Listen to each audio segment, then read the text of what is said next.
I thought I'd do an update for all of you who are interested in my cheat way to learn the guitar.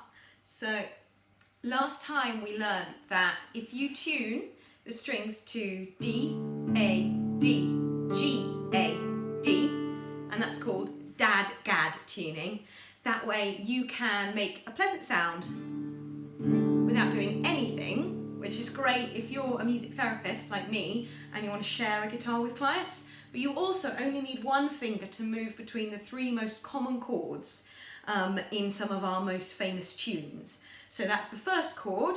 In this instance, that's D major chord. You put your finger, I usually use my third, on the second space in and the third string up, and there's your tonic chord, your first chord, D major. That's usually your beginning and your ending chord. Then you put your finger down to the second string up for the fourth chord. That's G. Back to D again. And then you put that finger up to the fourth string from the bottom. That's your A chord. It's an approximation of an A chord. So someone asked me what songs they could sing, songs you could play with this, sorry. And there are so many. We had a specific request for the Beatles. So here's one of the Beatles' simplest songs in terms of chords, and that's Yellow Submarine. Love Ringo Starr. So here's our tonic chord. In the town where I was born, there's your G chord, lived a man who sailed to sea. We've gone to A. And he told us of his life, back to G, in the land of submarines. There we're on A again. Now we're going back to tonic to D. So we sailed up to the sun, where we found the sea of green, as we lived beneath the waves. Back to D. In a yellow submarine.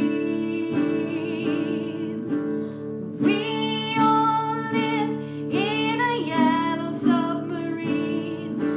Yellow submarine. Yellow submarine. There you are, D again. We all live in a yellow submarine. You've gone from G to A.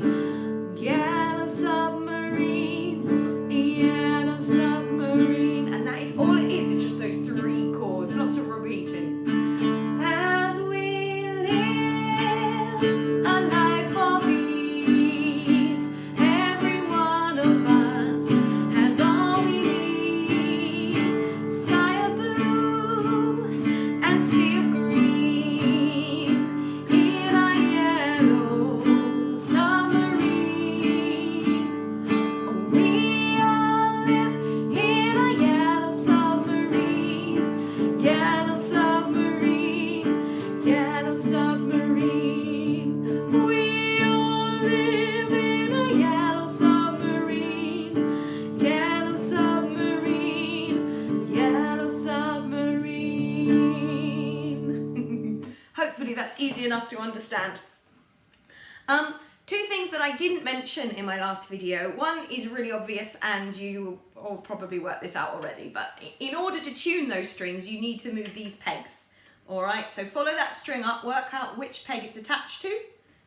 So this peg here is attached, this string is attached to this peg, and I move it and it will raise and lower the pitch so you can get it really nicely in tune, okay? And the other thing is technique. Again, I cheat, so I use my nails a bit. So if you want a softer sound, I use the pad of my finger. But if I want a bit of a harder sound, I use my nails, like this. This is the same, you could use a pick, that would be great for that, but that will always give you the harsh sound. If you want to be able to swap to the soft sound, then you want to use the pads of your hands. I'm used to that because I, in my past, played the harp, so I'm used to just using my fingers. All right. Right, one more Beatles song for you before I leave you. Now, I want to talk about different chord. I want to talk about the relative minor. A lot of chords move to the minor. A lot of songs move to the minor, sorry. And there's no simple way of doing this properly, but you can cheat it again with more cheating. I know, I'm sorry. So here we are in D. Relative minor of D is B minor. So if you move that finger up one, up two, one from the top, you can get an approximation of a kind of a minor chord. It's actually better, more effective if you only sort of emphasize strumming at the top there, on those lower notes. And for our next song, we kind of need that. We're going to sing Let It Be. And you can swap your minor chords for just normal D chord again, that first chord that we always play. Doesn't sound quite as effective. I'll show you the difference. When I find myself in times of trouble, Mother Mary comes to me. So those are our normal chords. Speaking words of wisdom, sorry, wisdom, let it be. And in my hour of darkness, she is standing right in front of me. Speaking words of wisdom, let it be. Now you could just go into your tonic again. Let it be, let it be, let it be, let it be. Whisper words of wisdom, let it be. But if you want it to sound a bit more interesting, instead of singing let it be, you go up to that minor chord right up here. Let it be, let it be, let it be, let it be. So we're singing let it minor, let it A, let it G, let it D. Whisper words of wisdom, let it be. I think that ending sounds really nice if you go from the G there to the D. Let it be. Got it? Okay. Last thing I want to talk about is endings. It's lovely to finish on just what we call in the music biz a perfect cadence, which is your fifth of the chord, which in this tuning is the A chord, and then back to the tonic, back to D again. That's lovely. But a lot of pieces, like this one, actually finish really nicely on a plagal cadence. It sounds a bit sadder. A bit more like hymns. Hymns often finish on this, religious music actually. If you finish on your G, D, fourth of the chord, first of the chord, and if you want to make that sound really beautiful, here's my other trick.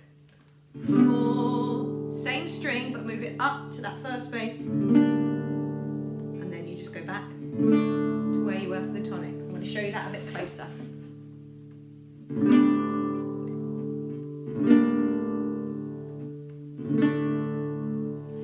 So that would sound like this. Let it be, let it be, let it be, let it be. Whisper words of wisdom, let it be.